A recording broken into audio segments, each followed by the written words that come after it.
Assalamualaikum warahmatullahi wabarakatuh. Saya Denis Eka Septian dari jurusan Penyuluhan Peternakan dan Kesejahteraan Hewan, Politeknik Pembangunan Pertanian Malang. Di sini saya akan membahas tentang komunikasi interpersonal.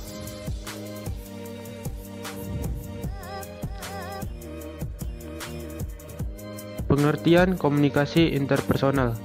Komunikasi interpersonal adalah komunikasi yang dilakukan dalam suatu hubungan interpersonal antara dua orang atau lebih, baik secara verbal maupun non-verbal, dengan tujuan untuk mencapai kesamaan makna. Elemen-elemen dalam komunikasi interpersonal. Yang pertama, sumber penerima, source, receiver. Komunikasi interpersonal melibatkan paling tidak dua orang di mana masing-masing pihak dapat berperan sebagai sumber source, yakni membentuk dan mengirimkan pesan, dan juga berperan sebagai penerima receiver, yakni penerima pesan. Pesan atau message. Pesan merupakan sinyal yang dipandang sebagai stimuli atau rangsangan bagi penerima pesan dan diterima oleh salah satu indera manusia atau kombinasi dari beberapa indera manusia. Dengan kata lain, dalam komunikasi tatap muka, kita mengirim dan menerima pesan melalui 5 panca indera yang kita miliki. Kita menegosiasikan makna yang kita peroleh dari komunikasi interpersonal melalui pengiriman dan penerimaan pesan verbal dan pesan nonverbal. Selanjutnya, encoding, decoding. Yang dimaksud dengan encoding adalah tindakan memproduksi pesan seperti menulis dan berbicara. Sementara itu, yang dimaksud dengan decoding adalah tindakan memahami pesan seperti mendengar atau membaca. Media atau channel. Yang dimaksud dengan channel adalah media yang digunakan untuk menyampaikan pesan yang menghubungkan sumber dan penerima. Dalam komunikasi tatap muka, kita mengirimkan dan menerima pesan melalui 5 panca indera yang kita miliki. Selanjutnya, gangguan atau noise.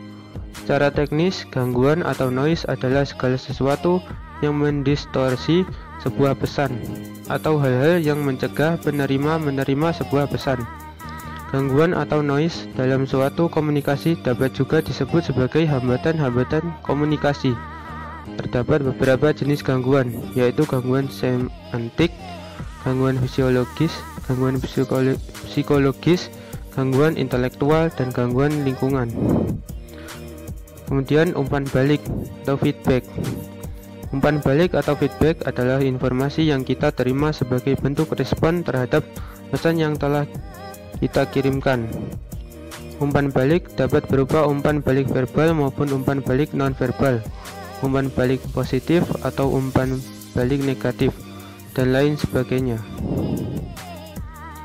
Konteks. Suatu komunikasi selalu berlangsung dalam sebuah konteks atau lingkungan yang mempengaruhi bentuk dan isi pesan yang akan disampaikan. Selain itu, konteks lingkungan dan konteks situasi atau budaya di mana komunikasi terjadi juga dapat mempengaruhi keluaran atau efek yang dihasilkan. Konteks lingkungan dapat berupa lokasi fisik di mana interaksi terjadi. Sementara itu, yang termasuk dalam konteks situasi dan konteks budaya adalah ruang hidup atau latar belakang budaya dari masing-masing partisipan komunikasi. Kemudian, etika atau ethics. Komunikasi selalu memiliki konsekuensi, oleh karena itu, dalam berkomunikasi selalu melibatkan etika komunikasi. Begitu pula dalam konteks komunikasi interpersonal. Setiap tindakan komunikasi memiliki dimensi moral, apa yang benar dan apa yang salah.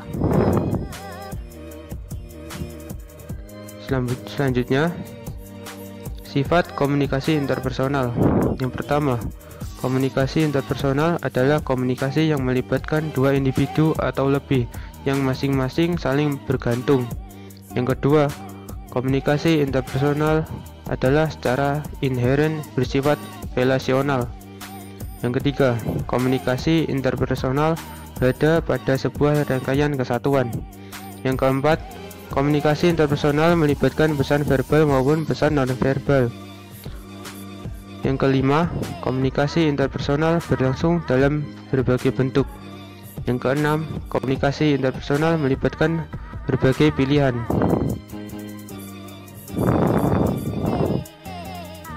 Selanjutnya, prinsip-prinsip dalam komunikasi interpersonal.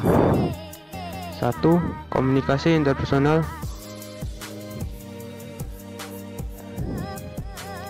adalah suatu proses transaksional. 2. Komunikasi interpersonal memiliki tujuan. 3. Komunikasi interpersonal adalah ambigu. 4. Hubungan interpersonal dapat berbentuk simetris atau komplementer. 5. Komunikasi interpersonal merujuk pada isi dan hubungan di antara para partisipan.